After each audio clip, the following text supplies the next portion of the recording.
La música inquietante ya no intenta asustarte, más bien intenta confundirte.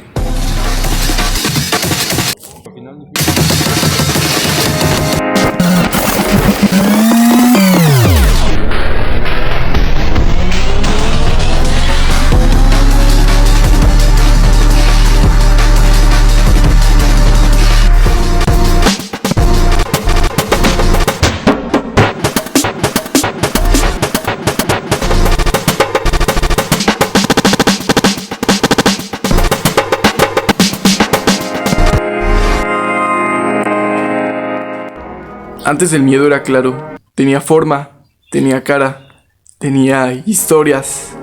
Antes el miedo sí era diferente. Misticismos y creencias que aterran.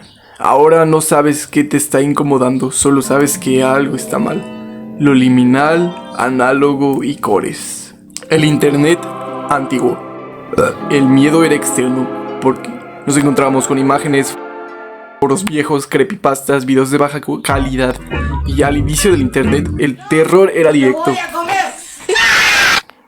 Correos de cadena, copy-paste o spam que evolucionó, quizás agregándole un valor terrorífico. Las cadenas aterradoras se volvieron famosas en lugares como MySpace y estas cadenas de spam. Después llegaron los sitios de shock.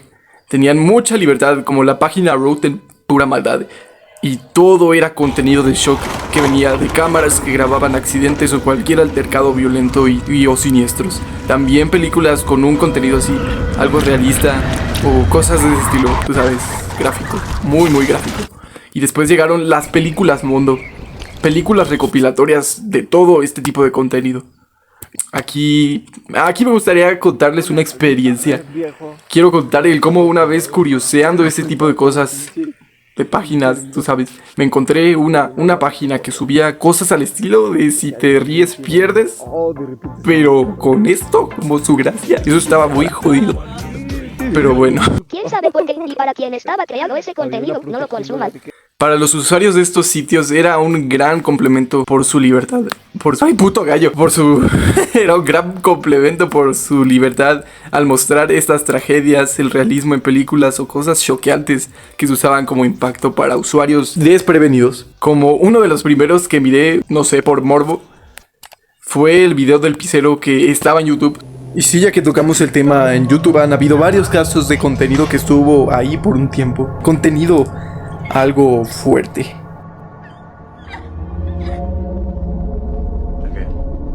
Y después de toda esta maldad, se crean los filmes de las Olimpiadas del Dolor, donde sí se pasaban de madre, no seas mamón, no mames. Y donde surgieron varios videos súper conocidos y plantando una semilla de perversión para más contenido de shock. Pero bueno, después en 1999 se estrena La Bruja de Blair. Un antes y un después para este video, para este ensayo de la evolución del terror, cambiando y poniendo una pequeña semilla para el terror. Pues gracias a este tipo de usuarios se hizo extremadamente viral y nadie dudaba por lo humano del metraje y también lo casero. Y sumándole a todo esto que estamos mencionando de esta película, en estas épocas de 1999 el internet comenzaba a globalizarse. Esta infusión de conceptos generó un nuevo tipo de terror. Esto va a ser algo muy discreto que va a estar presente en todo el video, así que sigamos. En este mismo año salió el primer juego .exe, creo que sin ser del todo de miedo, sino algo obsceno. Era acerca de lograr dejar sin prendas a una mujer conforme cliqueabas, pero al llegar al final salía una imagen como esta, jaja. Usando la imagen de un espectro chino o japón, que tenía la piel pálida y el pelo oscuro, era una tollada, y no estoy seguro si era el primer screamer. Y al cambio de Y al cambio de milenio estaba este desmadre de creer que por tal puto acontecimiento cabrón íbamos a valer verga. No mames. Pero no pasó nada. Ok. Pero bueno, mucho terror por ese sentimiento de estar en un acontecimiento grande. Pero bueno, ya en los 2000 comenzó a surgir de lugares como el Gabacho o Asia. Este último siendo el que más vale la pena, sinceramente. De estos lugares veremos cómo es que surge la primera creepypasta, pero es un tema difícil. Pero nada, Les voy a decir directamente que Ted el Excavador es la primera creepypasta, pero el creador de esta misma le puso derechos el muy idiota, así que perdió el factor pasta, pues ya no se podía copiar, solo le quedaba lo creepy, simplemente convirtiéndose en una historia de terror más. Entonces son el copy-paste de una historia de terror y es por eso que estas leyendas tienen este nombre, creepy y el copy-paste se combinan y técnicamente son las que sí se propagaban por foros de internet o tablones y que son el copia y pega de esta misma o de esta historia sin orígenes, solo muy difusos por su mismo punto de partida.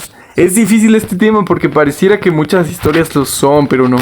Y bueno, saltando un poco más tarde, marcando un antes y un después en la historia de internet, evoluciona hasta el 2009, donde se hace un concurso de Photoshop, donde el ganador fue Victor Sorge, distinguiéndose por lo tétrico de las historias ocultas que sus imágenes mostraban, un adelanto a lo que es el terror en una etapa donde uno es muy vulnerable. Y pues sí, como les decía... Bueno, el antiguo narrador fue reemplazado porque no sabemos qué fue lo que exactamente le pasó. ¿Podemos continuar? Sí. Ah, sí, ok.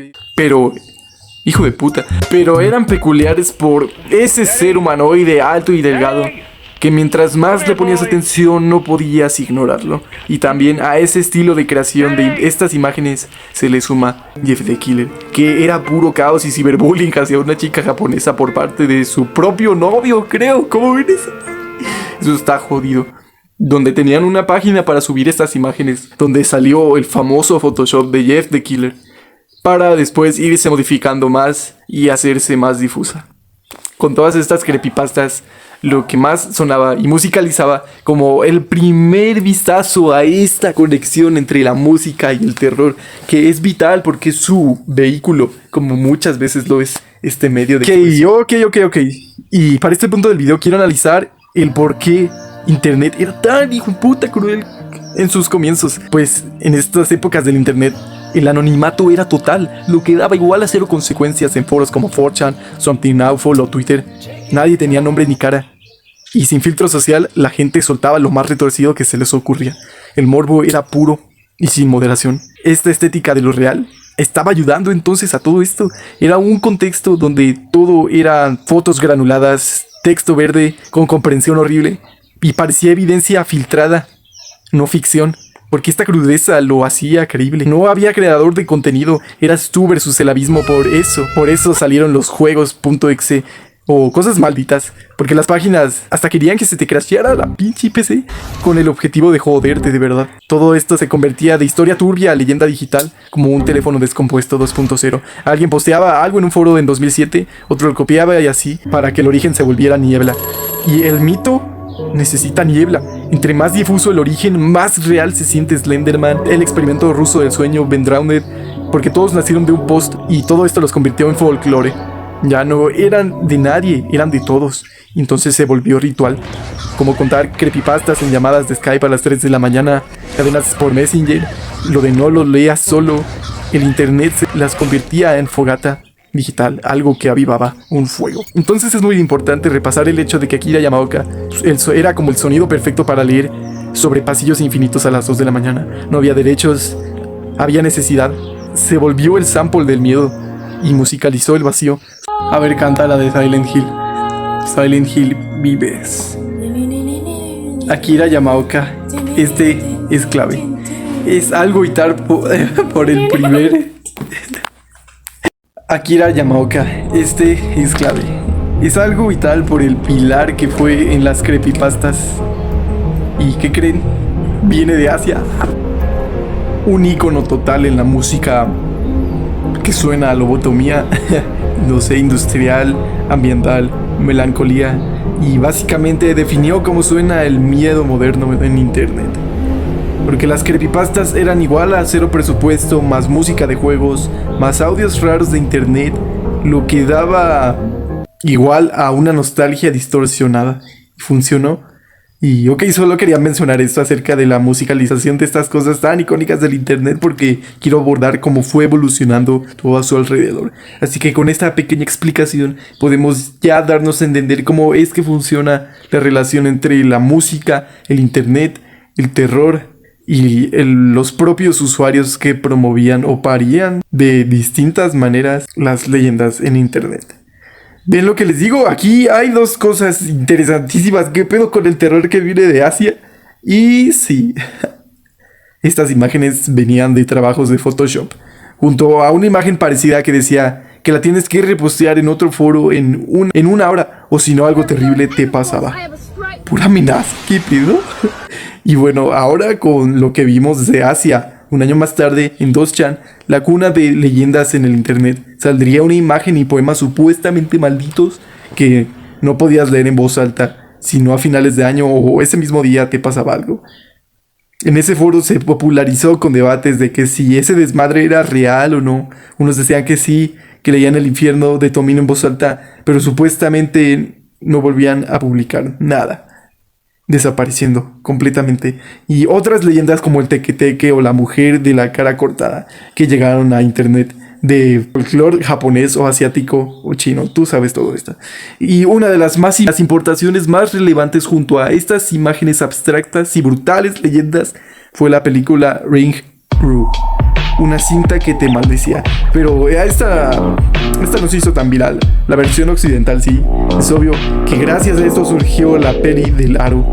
O sea, hasta la niña es asiática, pues. Maldita seas. Amo y odio, pero más odio la saga de Scary Movie sin los hermanos Wayans. Profanaban mucho el género de terror, después se burlaron del terror de Aya y se notaba como que eso sí afecta en la percepción general de cómo se convertirá en simple contenido. Contenido nada más. Me la voy a llevar. ¿Qué hay de mal con esta imagen? Y después de esto salió el juego del laberinto y los icónicos videos de la gente infartándose, lo que impulsó este troleo y recurso en el terror.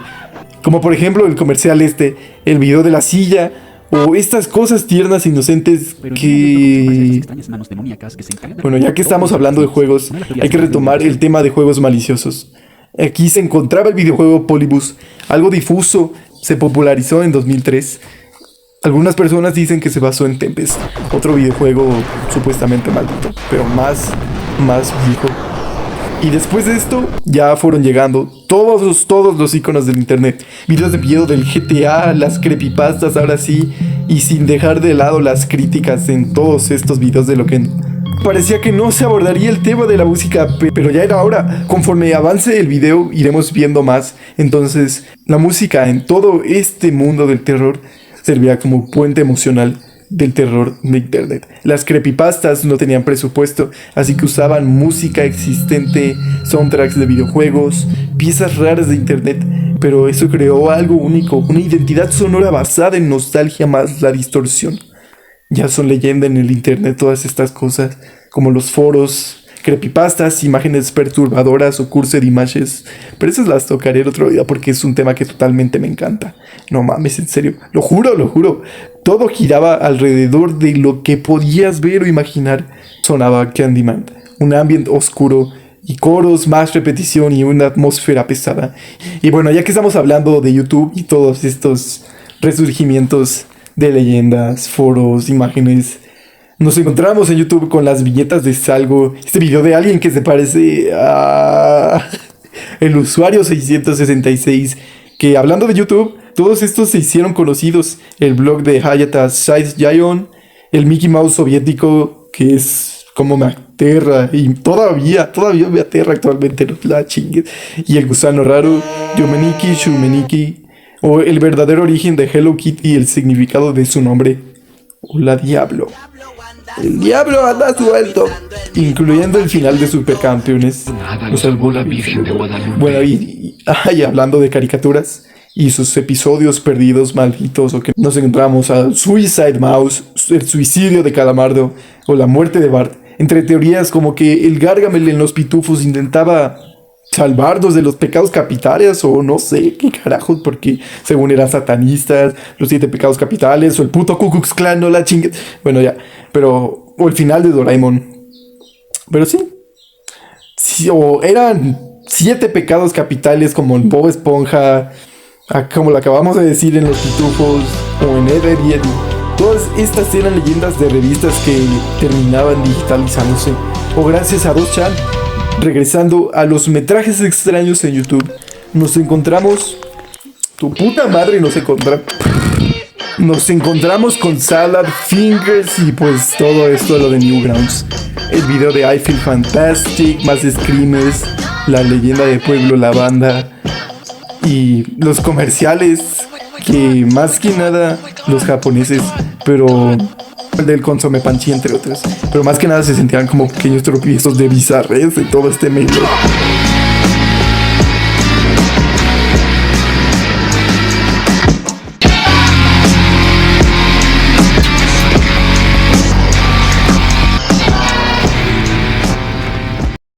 Y pues sí, de cualquier modo, lo poco convencional de los comerciales japoneses, pues hacía que entrar en una comparación con lo que nosotros vemos aquí. Es que era algo bizarrísimo, o sea, el Consome Panchi, no me jodas, es una cosa bárbara, la verdad, qué loco. Luego llegan los videos de fantasmas, exploraciones urbanas y mierdas de chaneques, aluches. Lo voy a matar. Y qué bonito también. Bueno, y creo que Críptidos. ¿Qué más se me fue? ¿Qué más se me habrá ido? Las mierdas de Full Metal Jacket o algunas obras con pizcas de terror de Stanley Kubrick. I Have a New Girlfriend, Los Expedientes X, El hijo de puta de Mr. Swirl, El esquizo del baño de 4chan, Odessa la Morsa, La Cenicienta en Veracruz, como algunos en estos metiéndonos en casos mexicanos. Que actualmente revivió el caso. Aguanta, espérate, ey. No te muevas. Merodeador de El Chavo del Ocho, El hombre polilla de Monterrey, a principios del siglo XX y siendo visto actualmente en 2018 y en 2020. Que no solo se vio en Monterrey, también en Chihuahua. Las historias de una gárgola acá no sé, en mi pueblo, que lo leí por ahí, La mano peluda, El Facundo y Possibly en Michigan. En 2007 se hacen los primeros conceptos de la Fundación SCP. Él y los foros de Adware en 4chan comenzaban a explotar este concepto, creando cosas como el rostro de Dios, Cicada, el güey que hacía desmadre en el Burger King, los cristales, la granada I'mHappy.gif, incursiones en Jabo, la aparición del Smile JPEG y Barbie.avi. Aquí se empezaron a tratar temas como el tipo de videos, quienes empezaron la moda de usar estos nombres. One Girl, una toalla. No voy a decir alguno porque no la chingues, qué horror. Ni siquiera me he dignado a ver uno. En 2010 la Fundación SCP se crea oficialmente y un tiempo después llega Sonic.exe y el Tails Doll, todas estas cosas. Y los 150 cartuchos malditos de Pokémon. Vendrowned, Herobrine y todos estos quienes marcaron un antes y un después. Y algunos de estos ejemplos que mencionamos son muy importantes, así que les voy a explicar cuál es su irrelevancia. Vendrowned usaba música tipo The Legend of Zelda Majora's Mask, y lo importante aquí es que lo glitcheaban y lo sumaban a una música rota, y la sensación era de un archivo maldito. Y en Sonic.exe la música era infantil, pero estaba distorsionada, lo que generaba una ansiedad inmediata. Y entonces en 2009 se graba el video del animatrónico del Michael Jackson, el pinche Ayuwoki, y también la leyenda de Teresa Fidalgo, que proviene del cortometraje portugués de 2004 titulado A Curva. La leyenda de Teresa Fidalgo no es Throat Road, y este pedazo de leyenda también llega aquí. Estos dos son como los primeros found footage o ARGs que llegaron a internet, creo. Y hablando de esto, ¿recuerdan este mito de los episodios perdidos? Pues gracias a esto sale Candle Cove, una serie de internet que hizo algo propio con este concepto, creando capítulos falsos con un caso súper curioso de un efecto Mandela, quizá. Porque en verdad qué curioso es que mucha gente comparta cómo todos vieron lo mismo mientras veían estática. Me gustaría hablar completamente de eso en otro video y sumarle más cosas de las que estamos hablando. Pero bueno, después salió algo súper importante para el terror en internet. Algo que en este punto su mención no va, pero sí tocaremos el tema. Don't hug me, I'm scared. Porque hay que seguir que en este punto del video hay tantas cosas, así que ya aquí en 2010 hubieron cosas novedosas, sí, algunas que surgieron y el reconocimiento de muchas de las cosas que ya hemos mencionado, pero aquí muchos conceptos. Ay, puto pájaro, aquí muchos ¡cállate! Pero, hijo de la verga. Pero no te callas, ¿verdad? Hijo de perra. Ya, ¿verdad? Pero aquí muchos conceptos comenzaban a hacerse clichés o se comenzaron a quemar. Y después, como no estaban conformes con todo el desmadre de la década de los 2000, 12 años después creyeron que pasaría lo mismo. ¡Qué pedo, ¿no? Bueno, de un derivado del tipo de personaje que se creaba en las creepypastas. Una película, un hito importantísimo para toda esta cronología, porque déjenme explicarles por qué. La película Smiley quizá proviene de I'mHappy.gif. Fue de las primeras en intentar llevar una creepypasta directa al cine. La ejecución es mala, pero la intención es importante. Marca el momento donde Hollywood dice: oye, estas historias raras de internet venden, cabrón. Y sí vendían, porque aquí se empezaban a hacer gameplays de juegos malditos, se empezaba a hacer contenido, todo esto. Llegan videos con mensajes subliminales, videos como el de la estatua de Ronald McDonald's levantándose a caminar. Y sabían que hay dos videos, hijo de perra. Y sabían que hay dos videos de Torture Soup. Y luego está el de Men Hunt for Disney, Other Ray. Y regresando a los medios audiovisuales, acá bien mamador que suene. No, sí. Algo importante vuelve a pasar. Aquí empieza algo más serio. Porque sale la película de Den. Introduce el terror desde la webcam. Vigilancia digital, donde todo pasaba a través de una pequeña pantalla. Se sentía una sensación de exposición, anonimato peligroso y alguien te está viendo. Eso conecta con miedos reales como Omegle, hackers y la puta Deep Web, aunque exagerado. Es importante porque convierte el internet en un espacio físico de terror. Y en 2014, de las más importantes, Unfriended. Esta es la más influyente de las series. Define un nuevo formato, Screen Life. Todo ocurre en la pantalla de una computadora, chats, videollamadas, archivos. Y ese puto pájaro también. Errores, notificaciones. Lo importante no era la historia, es el lenguaje. Porque el monstruo ya no era físico. El terror es lo que aparece en pantalla, lo que no puedes controlar.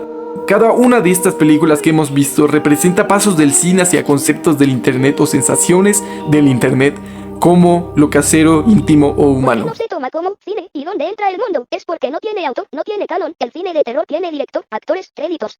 La creepypasta tiene un texto anónimo de 2006. Para la academia eso no es arte, es contenido. No lo respetan porque no saben a quién aplaudirle. Para la academia esto no es arte, es contenido.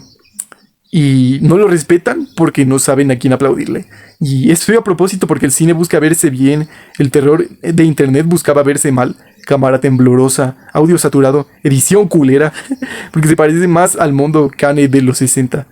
Metrajes encontrados, morbo documental, quizá realidad o fake, pero daba igual. El mundo aportó el permiso a todas las películas, porque el mundo te decía: mira esto pasó en África y es real. Las creepypastas te decían: esto le pasó al primo de un amigo, y las dos venden la misma duda. El internet agarró esa estética mundo y la democratizó. Ahora cualquiera puede fingir un documental maldito desde su cuarto. Entonces el terror de internet murió cuando se volvió contenido, o cuando le pusieron thumbnails, miniaturas, intro y al youtuber gritando en sus comienzos. Antes era cruel porque era huérfano, no tenía dueño, no quería likes, solo quería que no durmieras.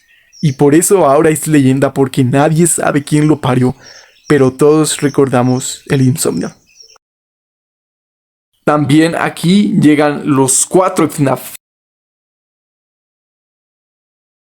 Se comenzaban a inventar tantas historias y fue un hecho muy importante en esta parte tan brutal y fría del internet, porque llegó, por así decirlo, a la superficie los snuff. Pues se pusieron de moda los videos de la Deep Web, seguramente por la captura de aquel bastardo, el Peter Cráneo. Hijo de puta, no voy a decir el nombre completo. y se filtró su infame video. Tampoco voy a hablar nada de eso, ¿ok? Dando prueba a muchos rumores de supuestos videos y nuevas teorías, parametrajes viejos del internet, como el de Barbie.avi, Obedece a la Morsa, o los de las Olimpiadas del Dolor. O como los de One Man y algo... ¡Ay, qué puto asco! Se empezaban a surgir más ARGs, como uno que recuerdo haber visto. Es un video que se trataba de un acosador o homicida. No sé si era real o falso, pero lo vi una vez en un canal de YouTube. No sé si fue Yoshimitsu, el Caleón, o otro, pero dejaba pistas. Estaba muy puto loco, pero bueno. O el de la máscara de la peste negra. Bueno, y algo bueno para el internet fue que si el mismo creador de la historia de Candle Cove y sus visualizers sacó el Local 58 como un spin-off en 2015. Y un año después, en 2016, se viralizan estos videos de payasos y también los videos de invocaciones o caos a las 3 de la mañana. Y luego en 2017 salió Bendy en The Ink Machine, Doki Doki y surge Petscop. Y por el Mascot Horror, unos años después sale Poppy Playtime. Y más concreto también vuelven los lugares liminales.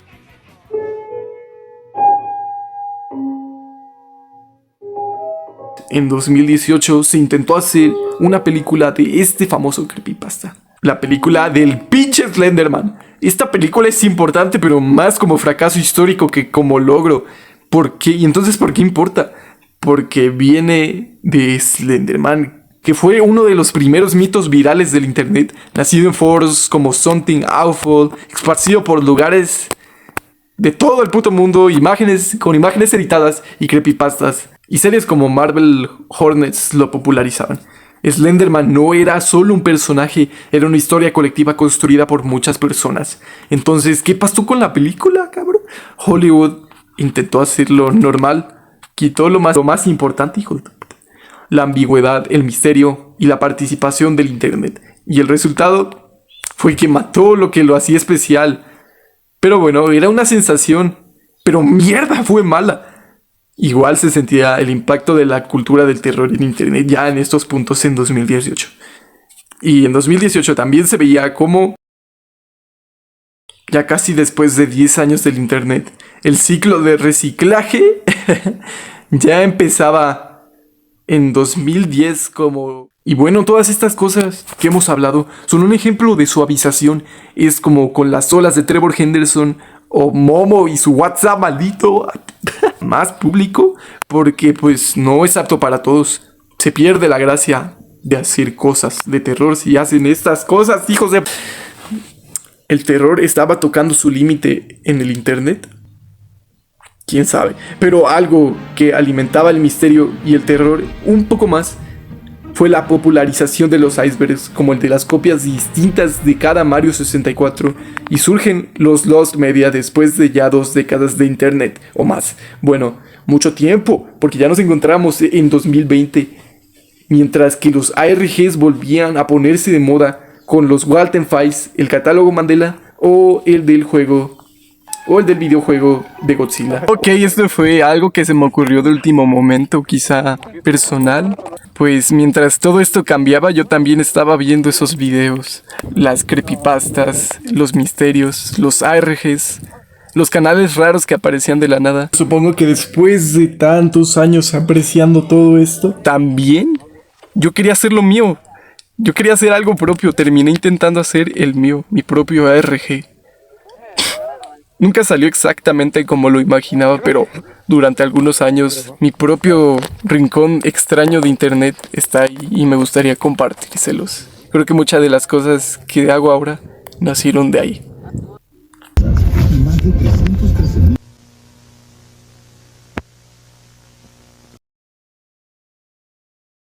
¡Quítate, Mateo!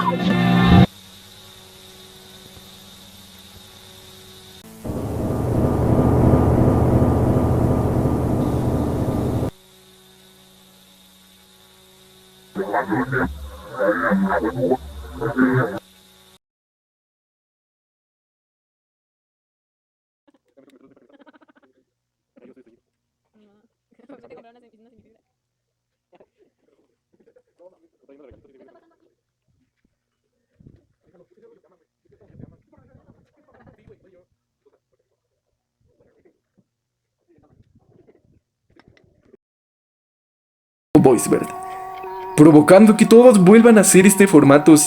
Sinceramente sí dejó joyas. No se hagan a la verga, no mames. Sí, entonces si algo hemos visto es que el terror es colectivo. No es esperar algo nuevo, es ver las maneras en las que obras muestran la creatividad y potencial que este medio sigue teniendo, sin necesariamente buscar innovar. Porque es la manera en la que se va perdiendo esta inocencia o la joda de algún screamer o algo tan real como irreal. Así como las creepypastas perdían lo creepy o lo paste, el horror análogo, el horror. La desensibilización del horror. Pero ya a partir de aquí, en este presente, solo hemos visto la evolución de estos formatos: terror analógico, de cualquier mierda como el maestro albañil o el vendedor de tacos de tinga o icebergs más específicos, y la desesperación de que esta chispa no muera. Antes de proseguir, todo lo que ya hemos visto en esta parte del video ya son leyenda en el internet. Y tal cual, por eso mismo se sienten como leyendas, por la manera en la que llegaban a ti estas historias.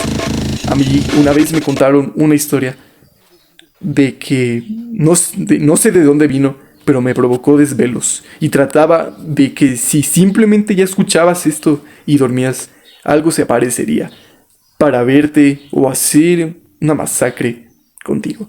No sé quién fue el bastardo quien me contó esto, porque no lo recuerdo, pero caí en mi cama y los pensamientos intrusivos comenzaron a llegar hacia la cabeza de ese niño en ese entonces.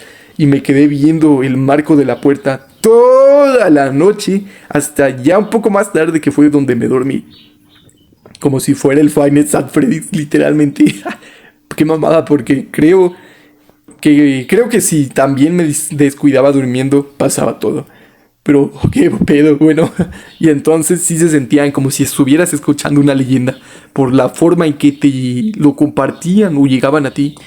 Como este tipo de historias de histeria colectiva, como los backrooms,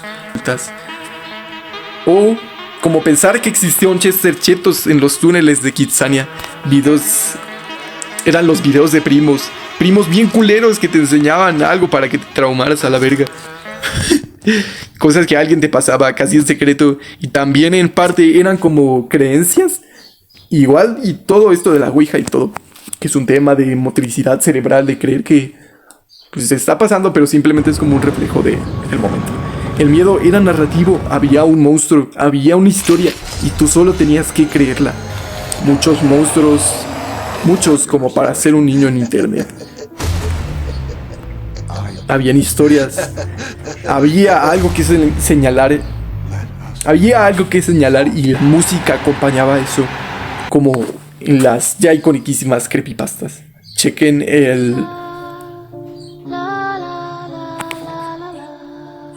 incluso la música te decía qué sentir: ruido, distorsión, tensión, y todo era incómodo, pero entendible.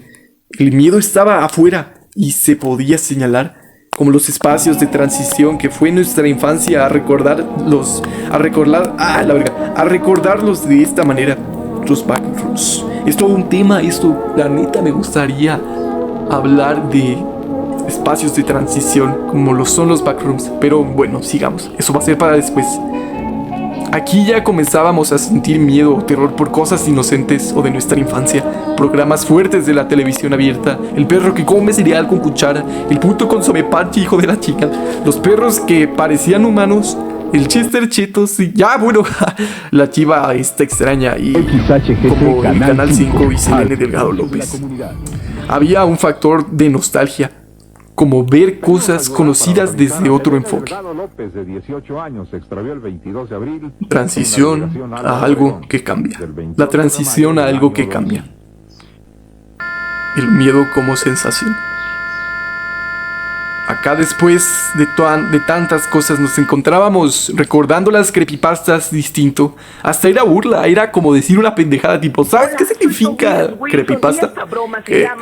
¿Un creeper comiendo pasta? No te creas. Aquí ya no estamos hablando de jumpscares ni monstruos, porque aquí el miedo lo veíamos sin monstruo. El momento donde el miedo dejaba de ser algo que veías y se volvía algo que sientes aunque no pasaba nada. eran los espacios liminales o nostalgia distorsionada. Como lo hemos estado viendo, que es el resultado de la combinación de muchas cosas. Una nostalgia distorsionada. Podrían entrar aquí. Y entonces, ¿qué tienen en común todas estas cosas? Son para niños. Pero algo está mal. Aquí nace la sensación de esto debería de ser seguro, pero pues no lo es. Esa sensación tiene mucho que ver con una idea psicológica y estética muy poderosa. La corrupción de lo familiar. Cuando algo está hecho para niños, automáticamente esperamos ciertas cosas como seguridad, inocencia, colores vivos, reglas simples y confianza también. Entonces, cuando un elemento infantil aparece roto, vacío, agresivo o extraño, el cerebro entra en conflicto porque no encaja. Y justo ahí nace ese terror raro, lo infantil distorsionado. Muchas obras de terror usan juguetes, caricaturas, mascots o espacios infantiles porque representan vulnerabilidad y nostalgia, cabrón. Por ejemplo, un parque vacío, una caricatura sonriendo demasiado, una canción infantil lenta, un personaje amigable actuando mal.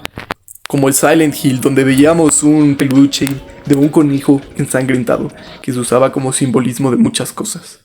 Videos curseados de momentos extraños en una caricatura, figuras infantiles siniestras como las gemelas en El Resplandor o la niña del aro que habíamos mencionado, juguetes y muñecas como Chucky, Annabelle o marionetas, canciones de cuna como la de Freddy Krueger. Y entonces todas estas cosas eran miedos fundamentales. Contaban con elementos basados en miedos infantiles y con los populares corrompidos, como las películas nuevas que salieron de la putadera de Winnie Pooh y otra que no recuerdo cuál era, pero una parecida. Fue el folclore y caricaturas, porque nos encontrábamos con figuras míticas que castigaban a los niños como el Krampus o la Llorona, que se utilizaban para infundir miedo y control. No dan miedo por sí solos, dan miedo porque sentimos que algo sagrado fue contaminado, y esto conecta perfecto con conceptos como lo uncanny, lo inquietantemente humano. Pero esto lo trataremos en otro video, probablemente en el de los backrooms. Pero bueno, la nostalgia estaba corrupta y veíamos la pérdida de inocencia en una paranoia que escondía algo horrible bajo algo feliz. Y el terror de internet amplificó esto muchísimo. Especialmente porque crecimos viendo videos flash, creepypastas, canales infantiles extraños, animaciones low quality, glitches, videos mal exportados, juegos hechos por amateurs, y todo eso creó una estética accidentalmente perturbadora. ¿Y por qué funciona tan bien? Porque internet parece caótico, abandonado, anónimo, infinito, y cuando mezclas eso con imágenes infantiles nace algo incómodo. Esto parece hecho para niños, pero nadie lo supervisa. Ese vacío de supervisión genera paranoia, porque se vuelve un internet surrealista, donde muchos videos raros online ni siquiera intentan ser terror. Son renders viejos, voces TTS, comprensión horrible, música infantil desafinada, pero producen una sensación liminal, como si vieras recuerdos corruptos. Y entonces esto conecta mucho con espacios liminales, la nostalgia digital, sueños raros y el aislamiento online. Algunos ejemplos importantes de esto son el Analog Horror y series como The Walden Files o otras de FNAF, Local 58 o de Mandela Catalog o la de Selene Delgado. Usan anuncios viejos, mensajes educativos, televisión pública, estética retro. Todo parece familiar, perfecto, ¿no? Hasta que empieza a romperse.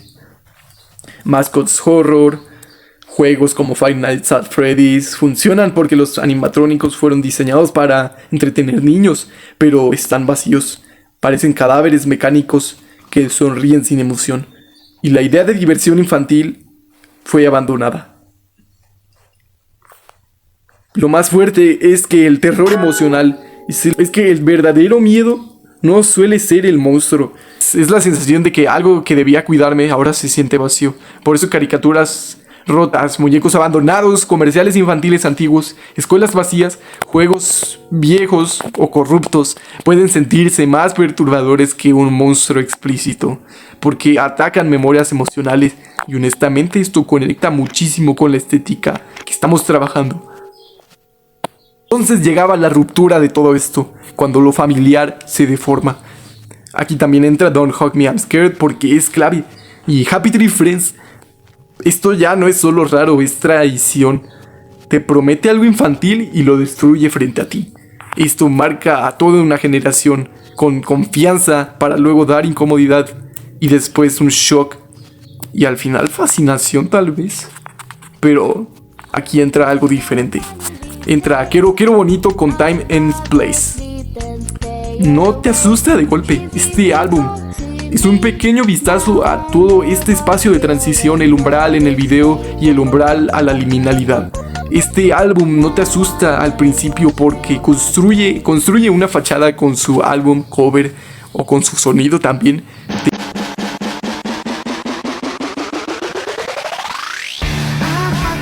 Te incomoda poco a poco, algo suena bonito hasta que deja de serlo. Es como preguntarse, ¿por qué esos detalles están ahí? ¿Por qué eligieron que esto termine así? Lo que me hace pensar en Happy Tree Friends, un trauma generacional tal vez, que al principio creíste que sería tu nueva caricatura favorita, pero eso infantil te engañó. Y sentí la misma impresión con la música de Quiero Bonito, porque de repente se descomponen como si entendieras o vieras algo que hubieras deseado no haber visto o descubierto. O descubriendo el caos de la música de Quiero Bonito te toma de sorpresa, porque es el tipo de sonido que parece bonito hasta que deja de serlo. Es una estética cute, incómoda y miedo sin amenaza directa.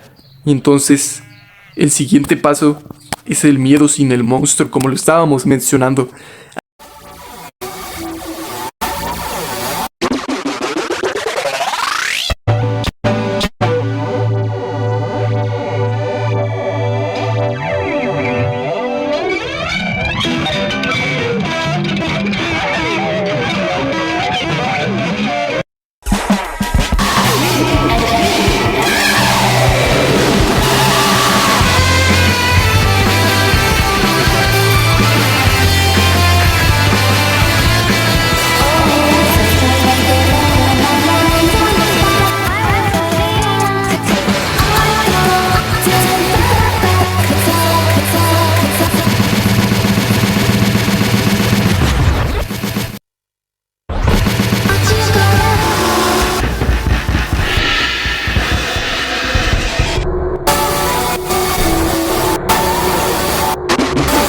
Aquí es donde entra lo más importante acerca de la evolución del terror y cómo ha trascendido con el tiempo a lo que fue un hecho que ocurrió en el auge del terreno del terror en internet, el terror análogo.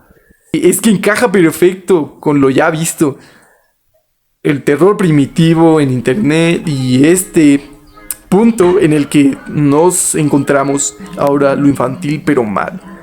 Y sí, antes de Backrooms, esta película que ya se va a estrenar, que falta nada para que se estrene, en esta época del internet algo trascendió. Esquina Marink.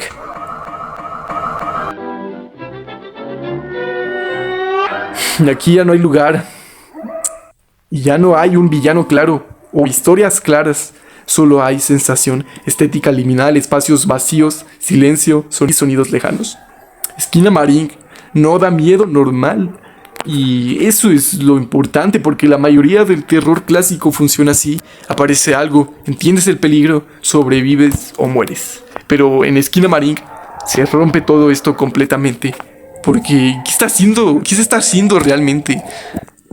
La película intenta recrear recuerdos infantiles incompletos, miedo nocturno, la confusión de la infancia y la sensación de despertar a las 3 de la mañana. No vemos el mundo como adultos, lo vemos como un niño que no entiende qué está pasando. La cámara no funciona como cine tradicional y esto es clave porque normalmente el cine enseña rostros, enseña acciones, te orienta y te orina. ¡Oh, no te digo! Pero aquí vemos techos, esquinas, oscuridad, juguetes y pasillos. ¿Y por qué? Porque así recuerdas lugares cuando eras niño. No recuerdas narrativas completas, recuerdas una televisión prendida, un ruido, la oscuridad del pasillo y una sombra al final tal vez. Caminar medio dormido y todo en un lugar no explorado. Una mente de algo que no recuerda bien. La casa entonces se convierte en el monstruo. Este recuerdo, esto conecta muchísimo con lo liminal, con los espacios liminales y los backrooms. La casa deja de sentirse como un hogar, se vuelve infinita, vacía y silenciosa, y también imposible. El espacio pierde lógica y eso genera ansiedad porque los humanos necesitamos orientación espacial para sentir seguridad. El VHS y el ruido visual, hijo de puta, me espantó. Y sumándole el estilo VHS y el ruido visual, la textura visual se convierte en una cinta vieja, un video encontrado, found footage, un recuerdo dañado, pero no solo como estética. El ruido visual obliga a tu cerebro a buscar formas. Entonces empieza a imaginar caras, figuras y movimiento. El terror nace de tu mente, no de lo que la película te enseña. Y el verdadero miedo en Skinamarink no es un demonio, es esto. La sensación de estar atrapado en un recuerdo que ya no entiendes. Y entonces, ¿por qué conecta tanto con internet? Porque le dije así, ¿por qué conecta tanto con internet? Porque el internet moderno ya estaba obsesionado con la nostalgia distorsionada, espacios liminales, videos VHS, recuerdos raros, analog horror, y por eso esta película explotó online. Porque no se siente como cine tradicional, se siente como encontrar un video maldito en YouTube a las 2 de la mañana. A las 2 es como encontrar un video maldito a las 2 de la mañana. Ver algo que no deberías ver o algo que no deberías de recordar. Entonces la relación con el analog horror es que Skinamarink está muy cerca de Local 58, Gemini Home Entertainment y videos raros de YouTube de esta oda al terror en internet. Pero hay una diferencia, el analog horror suele darte lore, señales, entidades y mensajes ocultos. Skinamarink casi no explica nada y eso es lo más cercano a un sueño. Y es algo muy importante porque el miedo infantil sin explicación, o cuando eres niño, es que no entiendes nada. No entiendes sonidos, no entiendes sombras, no entiendes discusiones de adultos, porque todo parece gigantesco y abstracto. En Skinamarink se recrea exactamente eso. Por eso mucha gente la ama profundamente o la odia completamente. Pero no funciona como entretenimiento, funciona como una experiencia psicológica. Lo más fuerte de esta película es que entiende el internet moderno. La película entiende algo que el internet moderno descubrió antes que Hollywood. El miedo más profundo no viene de ver un monstruo, viene de sentir que la realidad dejó de tener sentido. Y aquí conecta con todo lo que estamos hablando. Conecta con Akira Yamaoka, creepypastas, Don't Hug Me I'm Scared, la música nostálgica que está rota y videojuegos vacíos, los espacios liminales y los backrooms. Porque todos estos comparten una idea, algo familiar que perdió su significado.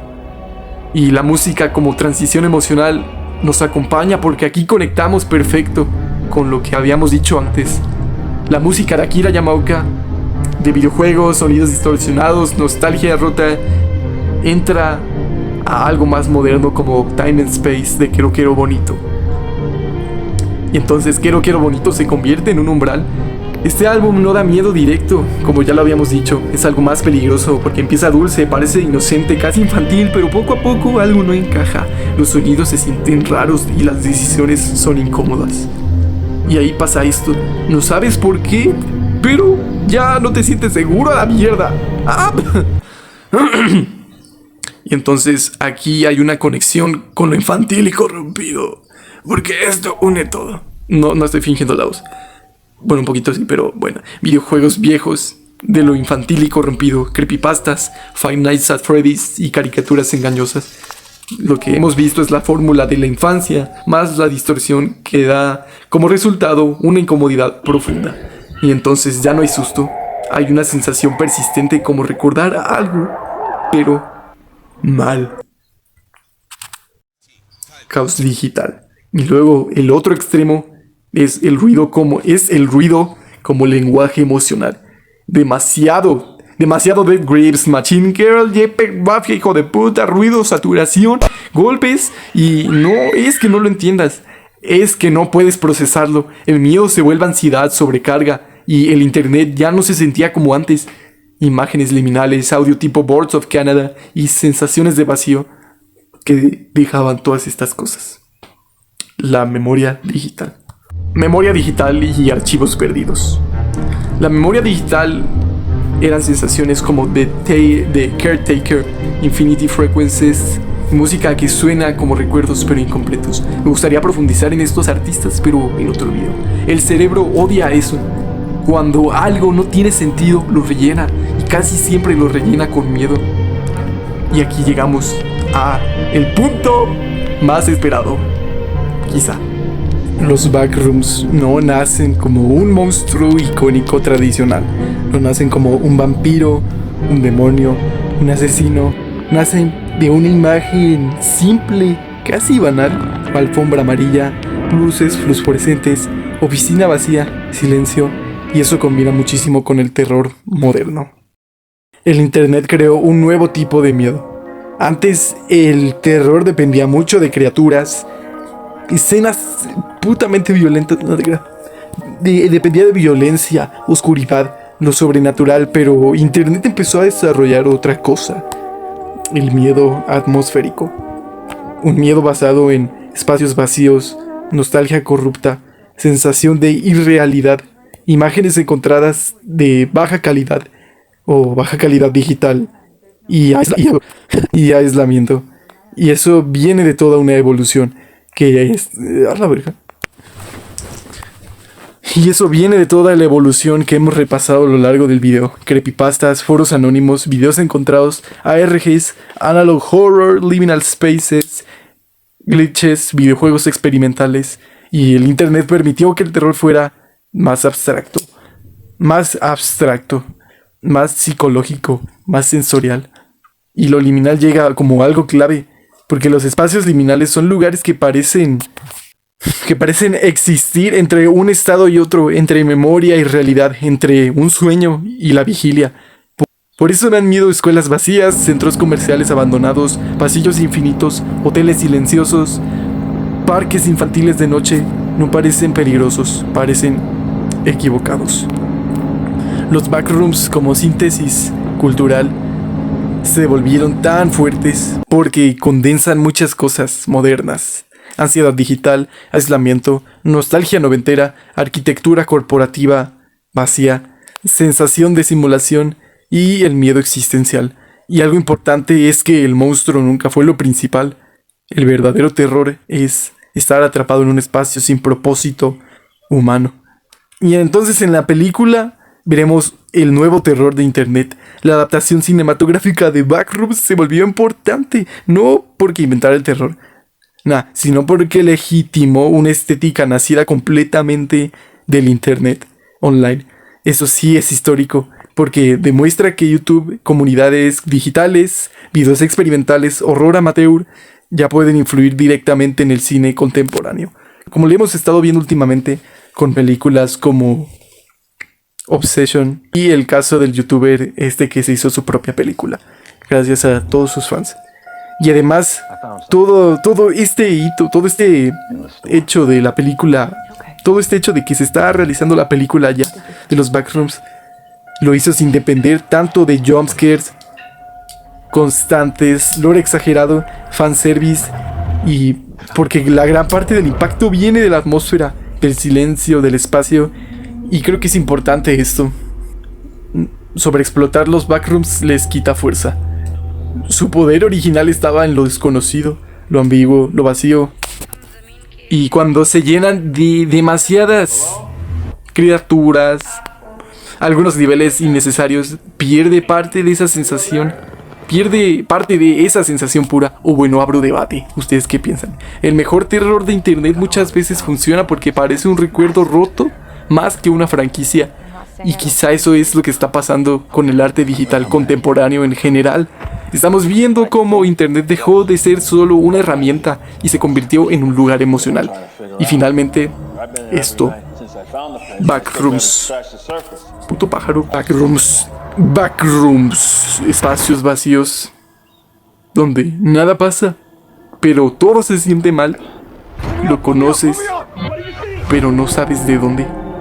Y ese es el punto, donde el miedo ya no está en algo.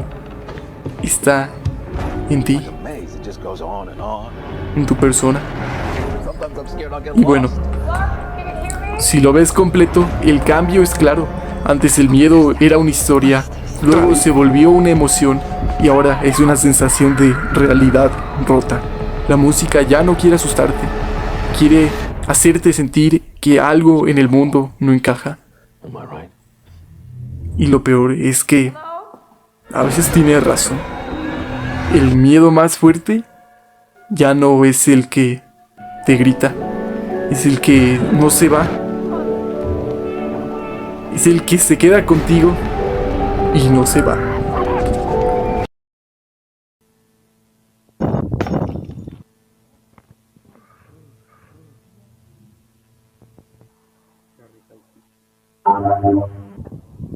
¿Qué pasó, güey?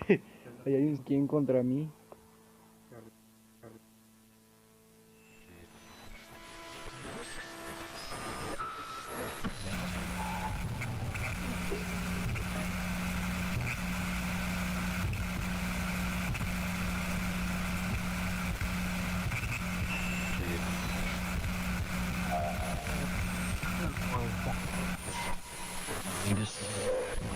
Sí, como les decía. ¡Ah!